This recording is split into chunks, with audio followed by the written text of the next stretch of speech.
Assalamualaikum warahmatullahi wabarakatuh. Alhamdulillahilladzi wakafa. Wassalatu wassalamu ala nabiyyinal mustafa wa ala alihi wa sahbihi wa man wafa. Amsayna ala fitratil Islam wa ala kalimatil ikhlas wa ala dini nabiyyina Muhammadin sallallahu alaihi wasallam wa ala millati abina Ibrahim hanifan musliman wa ma kana minal musyrikin. Ashhadu an la ilaha illallah wa ashhadu anna Muhammadan abduhu wa rasuluh. Allahumma salli wa sallim wa barik ala nabiyyina Muhammadin wa ala alihi wa sahbihi wa man tabi'ahum bi ihsanin ila yaumiddin. Allahumma inna nas'aluka ilman nafi'a wa rizqan tayyiba wa amalan mutaqabbala. Allahumma anfa'na bima 'allamtana wa 'allimna ma yanfa'una wa zidna ilma. Amma ba'du. Yang saya hormati pengurus pengajian Ibu-Ibu As-Sakinah, mudah-mudahan dengan persiapan pengajian yang sudah dilaksanakan dengan baik dan alhamdulillah dapat terlaksana dengan sempurna, mudah-mudahan dicatat sebagai amal solih di sisi Allah Subhanahu wa ta'ala.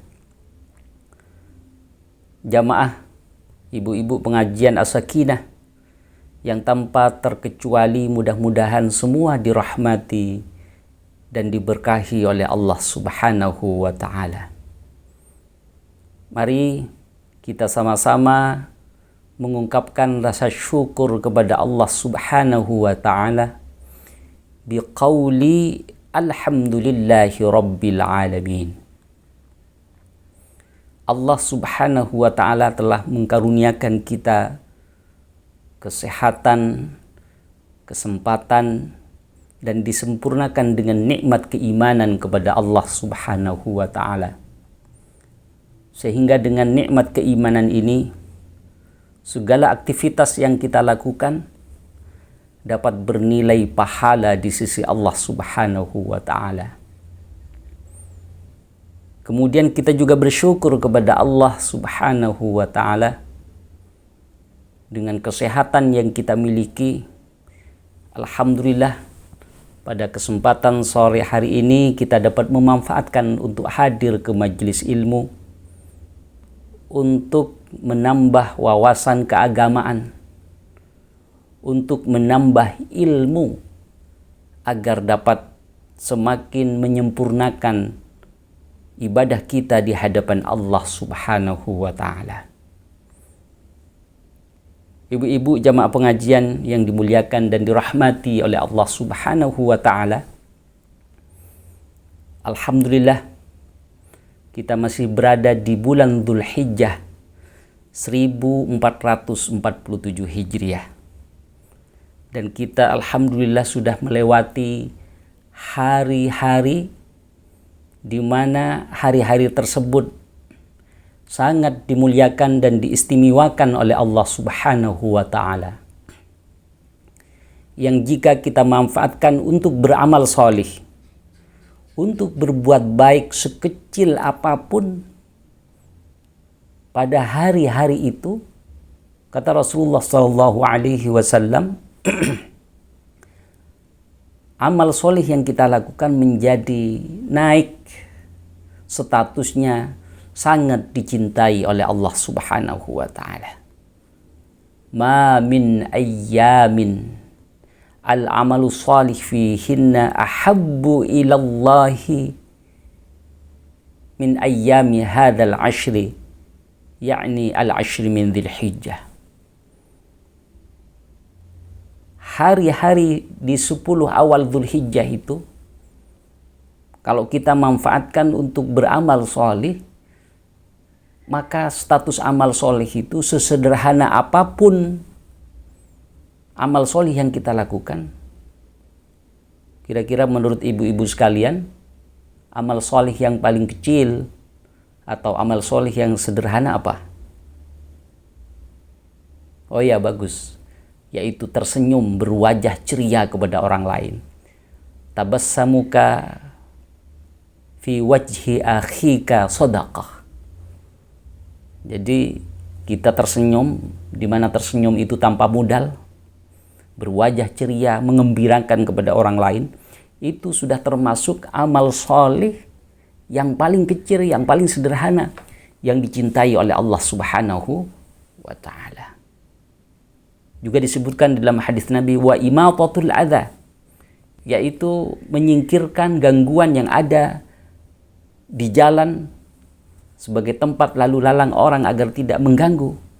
Lalu itu kita lakukan, maka itu termasuk amal soleh yang paling kecil, yang paling sederhana, yang sangat dicintai oleh Allah Subhanahu wa ta'ala. Apalagi amal kebaikan yang dilakukan itu amal-amal besar. Berpuasa sunnah misalnya, beribadah, berzikir kepada Allah Subhanahu wa ta'ala. Sungguh kalau hari-hari mulia itu dilewatkan, maka kita akan termasuk orang yang sangat rugi di hadapan Allah Subhanahu wa ta'ala. Bahkan kata Nabi Muhammad SAW ketika dikonfirmasi, ditanyakan oleh para sahabat juga penasaran, kenapa di hari-hari 10 awal Dzulhijjah begitu sangat tinggi pahalanya di sisi Allah Subhanahu wa ta'ala.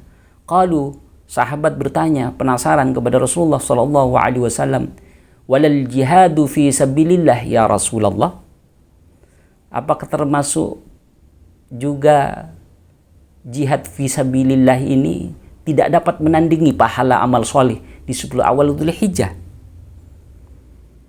Lalu kemudian faqal, Nabi kita Muhammad SAW menjawab, walal jihadu fi sabilillah, ia termasuk juga berjuang di jalan Allah Subhanahu wa ta'ala tidak dapat menandingi pahala amal soleh yang dilakukan di awal 10 Dzulhijjah itu.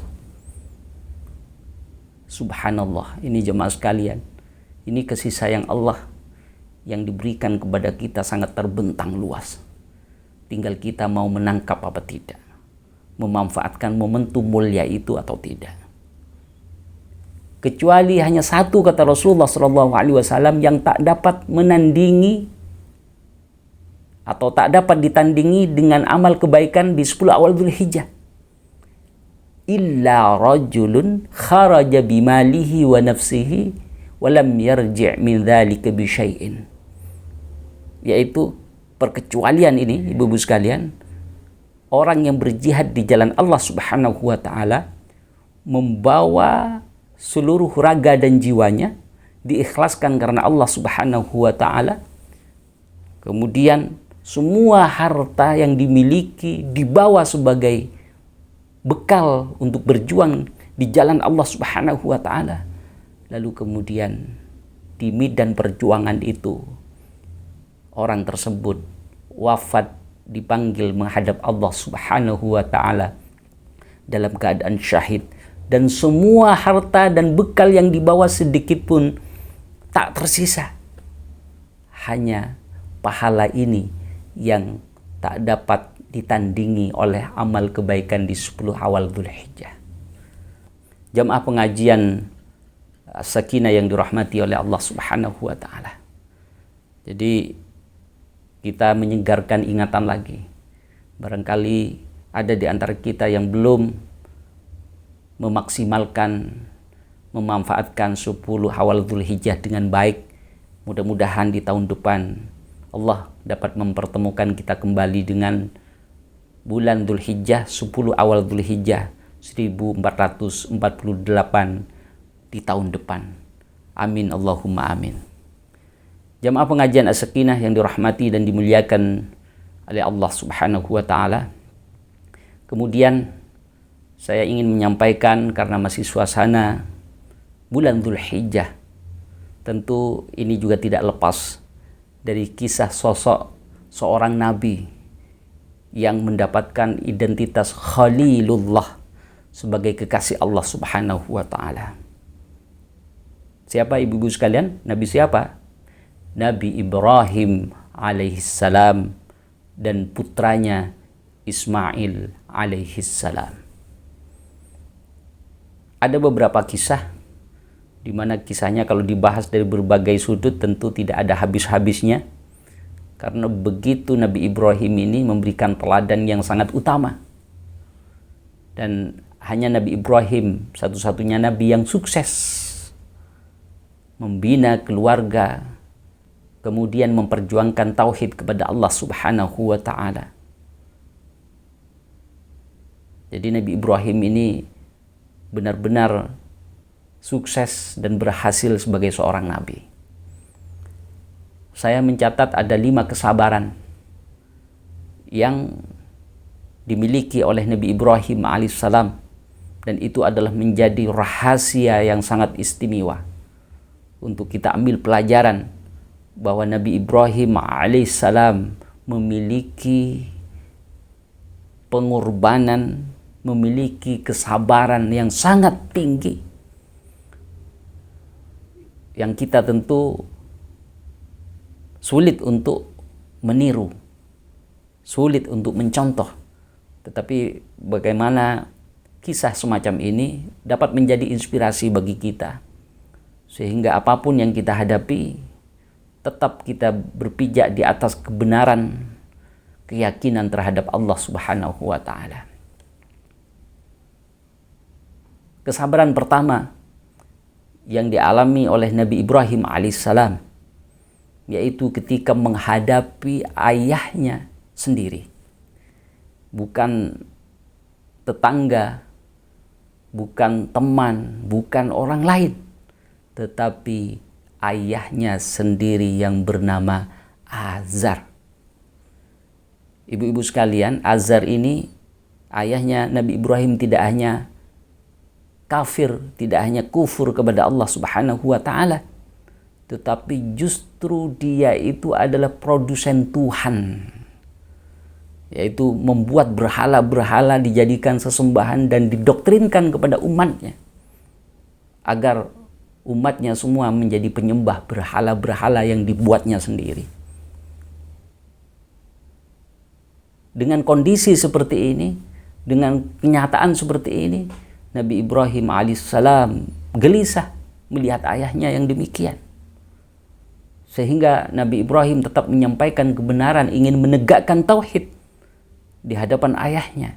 Tentu keinginan baiknya adalah ingin menyelamatkan akidah bapaknya yang bernama Azar. Tetapi justru sebaliknya, penolakan yang luar biasa, yang bahkan penolakan itu menuai ancaman yang luar biasa kepada Nabi Ibrahim alaihis salam. Sampai ayahnya Azar ini dari saking emosinya mengatakan kepada Nabi Ibrahim alaihis salam, "Araghibun anta an alihati la illam tantahi la arjumannaka wahjurni maliya." Wahai Nabi Ibrahim, kata Azar, kalau kamu tidak berhenti membujuk aku untuk yakin terhadap Tuhan-Tuhan yang saya buat itu, kalau kamu tetap melemparkan kebencian terhadap Tuhan yang aku buat, yang aku percaya, yang aku yakini itu, araghibun anta an alihati la illam tantahi, jika engkau tidak berhenti mengajak aku, membujuk aku untuk mengalihkan keyakinan ini, kata Azar, la arjumannaka, sungguh kamu akan saya rajam. Jadi ancaman yang luar biasa ini dari seorang ayah kepada anaknya. Wahjurni maliya, dan tinggalkan aku dalam waktu yang lama. Jadi bayangkan seorang anak diusir oleh ayahnya sendiri. Jamaah yang dimuliakan oleh Allah Subhanahu wa taala. Apa jawaban Nabi Ibrahim? Apakah menjawab dengan emosi, dengan marah? Sama sekali tidak. Bahkan Nabi Ibrahim mengatakan, salamun alaika sa'astaghfiru laka rabbi. Mudah-mudahan engkau ayahku diberi keselamatan dan aku akan senantiasa memohonkan ampun kepada Tuhanku, kepada Allah Subhanahu wa ta'ala. Itulah jawaban Nabi Ibrahim alaihissalam atas penolakan, atas ancaman yang diberikan oleh ayahnya. Nah, itulah kesabaran pertama yang dialami oleh Nabi Ibrahim alaihissalam. Kemudian kesabaran yang kedua adalah ketika Raja Namrud dan kaumnya ingin membakar hidup-hidup Nabi Ibrahim alaihissalam. Dan lagi-lagi Nabi Ibrahim ini adalah mempertahankan tauhid kepada Allah Subhanahu wa ta'ala. Tauhid kepada Allah Subhanahu wa ta'ala selalu menjadi alasan utama bagi Nabi Ibrahim alaihissalam. Ketika api sudah membara, kayu-kayu ditumpuk, dan api sedang menyala untuk membakar Nabi Ibrahim alaihissalam oleh Raja Namrud. Karena tidak mau mengikuti berhala-berhala yang menjadi sesembahan Raja Namrud itu. Bahkan dihancurkan berhala-berhalanya oleh Nabi Ibrahim alaihissalam. Dan api itu dalam sebuah riwayat, dari saking membaranya, menyala-nyala, itu dalam 1 minggu tidak pernah berhenti, tidak pernah padam. Kalau ada burung lewat jatuh langsung gosong, bukan siap untuk dimakan. Dari saking panasnya, Nabi Ibrahim akan dijebloskan di situ, akan dimasukkan hidup-hidup. Ini jangan kemudian berpikir ibu-ibu sekalian, paling nanti endingnya ceritanya ini akan diganti menjadi dingin. Bukan begitu. Jadi Nabi Ibrahim tidak tahu akan api itu nanti akan menjadi dingin, tidak tahu. Ternyata sifat api yang semula panas dan itu menjadi sunnatullah. Jadi ibu-ibu sekalian, kalau ada api pasti panas. Jadi, jangan mencoba-coba meniru Nabi Ibrahim. Misalnya dengan menguji keimanan gitu, ya tetap panas karena memang sifatnya api itu panas. Ya, tetapi dengan kekuasaan Allah, dengan pertolongan Allah, sifat api yang memang panas itu, dan itu menjadi sunnatullah saja diubah oleh Allah Subhanahu wa ta'ala dengan firman-Nya, ya nar, wahai api, engkau memang punya sifat panas, tetapi engkau adalah makhlukku. Nabi Ibrahim adalah juga makhlukku yang selalu menegakkan tauhid kepadaku. Kuni bardaw wa salama, jadilah kamu sekarang dingin, agar Nabi Ibrahim ini menjadi selamat dari kobaran api. Ya sudah, apinya menjadi dingin, ibu-ibu sekalian. Itulah pertanda bahwa satu pengorbanan, perjuangan yang karena tulus ingin meraih ridha Allah Subhanahu wa ta'ala, menegakkan tauhid Allah Subhanahu wa ta'ala, Allah pasti akan menurunkan pertolongan kepada siapapun, kepada kita semua, dengan modal keyakinan yang sangat tinggi yang harus kita jaga dan dipelihara. Jamaah pengajian ibu-ibu as-sakinah yang dirahmati oleh Allah Subhanahu wa ta'ala, kesabaran yang ketiga, Nabi Ibrahim sangat sabar berdoa kepada Allah ketika beliau puluhan tahun tidak dikaruniai anak. Dalam sebuah riwayat ada yang mengatakan 86 tahun. Ya, 86 tahun baru dikaruniai seorang anak. Dengan lahirnya Ismail itu, ada yang mengatakan kurang dari 90 tahun berdoa, sehingga rambutnya Nabi Ibrahim ini sampai memutih. Berdoa kepada Allah Subhanahu wa ta'ala agar dikaruniai seorang anak sebagai penerus perjuangan dakwahnya Nabi Ibrahim alaihissalam. Jadi beliau tetap sabar walaupun doanya lama tidak dikabulkan oleh Allah Subhanahu wa taala. Mungkin kalau kita ya pasti lupa untuk berdoa itu. Jangankan puluhan tahun, 1 tahun kita berdoa tidak kunjung datang pertolongan apa yang yang menjadi permintaan kita kepada Allah Subhanahu wa taala, mungkin kita sudah lupa untuk berdoa lagi. Tidak sabar karena tidak sabar ya. Nabi Ibrahim kesabarannya begitu sangat tinggi. Ya, begitu sangat tinggi. Dengan berdoa Rabbi habli minas salihin, Rabbi habli minas salihin, Rabbi habli minas salihin, baru 86 tahun dikaruniai seorang anak yang bernama Ismail alaihissalam. Lahir, lalu kemudian ada perintah lagi. Nabi Ibrahim harus harus memisahkan diri dengan istri dan anaknya, yaitu Hajar dan Ismail ketika baru lahir. Coba. Dan perintah Allah Subhanahu wa taala agar istrinya dan putranya Ismail itu menempati biwadin bighairi zar'in, di suatu lembah yang tidak ada tanaman apapun. Bayangkan ibu sekalian, satu tempat tidak ada tanaman, rumput, tidak ada tumbuhan rumput. Berarti di situ pasti tidak ada air. Apalagi hewan, apalagi manusia tidak ada. Bayangkan. Mengungsi di situ. Nah, Sayyidah Hajar lalu kemudian untuk meneguhkan kesabaran Nabi Ibrahim alaihissalam menyampaikan, wahai Ibrahim, kalau ini memang perintah Allah, sudah tinggalkan aku. Aku akan berusaha, berikhtiar semaksimal mungkin untuk mendidik Ismail yang baru lahir ini. Nah, singkat cerita, ibu-ibu sekalian, selama 8 tahun, berarti Nabi Ismail berusia 8 tahun. Jadi, falamma balagha ma'ahu sa'yah, setelah sudah menginjak remaja, Nabi Ibrahim dipertemukan dengan keluarganya, termasuk dengan Ismail alaihissalam. Dipertemukan, senang sekali Nabi Ibrahim.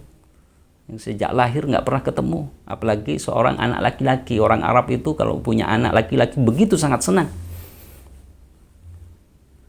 Jamaah yang dimuliakan oleh Allah Subhanahu wa taala, bersenda gurau, senang Nabi Ibrahim melihat Ismail sangat lucu. Tiba-tiba ketika malamnya mau istirahat, datang mimpi dari Allah yang diyakini dari Allah Subhanahu wa taala. Qala ya bunayya inni ara fil manam anni azbahuka fanzur madza tara. Qala ya abati if'al ma tu'mar satajiduni insyaallahu minas sabirin. Jadi kesabaran yang keempat adalah kesabaran Nabi Ibrahim dipisahkan dalam waktu yang sangat lama dengan anak yang sudah lahir, yang diidam-idamkan puluhan tahun, memohon berdoa kepada Allah Subhanahu wa taala. Lalu kesabaran yang kelima yang terakhir ini adalah ketika Nabi Ibrahim bermimpi, dan mimpi itu diyakini sebagai wahyu dari Allah Subhanahu wa taala. Inni azbahuka fanzur madza tara. Saya harus menyembelih engkau wahai Ismail. Fanzur madza tara, bagaimana pendapatmu wahai anakku yang tersayang. Sebagai anak yang saleh, sebagai anak yang memang dipersiapkan, dididik dengan keimanan, Nabi Ismail menjawab dengan penuh kelembutan, ya abadi if'al ma tu'mar satajiduni insyaallah minas sabirin. Wahai ayahku, jangan pernah ragu, yakinkan seyakin-yakinnya. Kalau itu memang perintah Allah, if'al ma tu'mar, segera lakukan itu. Satajiduni insyaallahu minas sabirin. Kau pasti akan mendapati aku menjadi anak yang sabar, menjadi anak yang menerima terhadap setiap ketentuan Allah Subhanahu wa taala. Jamaah yang dimuliakan oleh Allah Subhanahu wa taala, subhanallah. Inilah kisah-kisah bagaimana kesabaran Nabi Ibrahim dan pengorbanan Nabi Ibrahim, sehingga dia sangat pantas kalau mendapatkan predikat Khalilullah, kekasih Allah Subhanahu wa taala.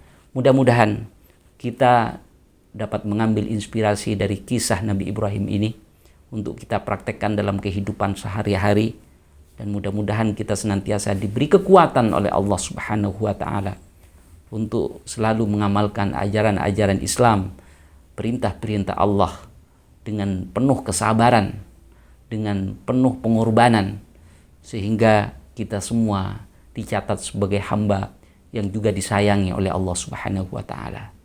Demikian, mudah-mudahan bermanfaat. Nasrun minallah wa fathun qarib wa basyiril mu'minin. Wassalamu alaikum warahmatullahi wabarakatuh.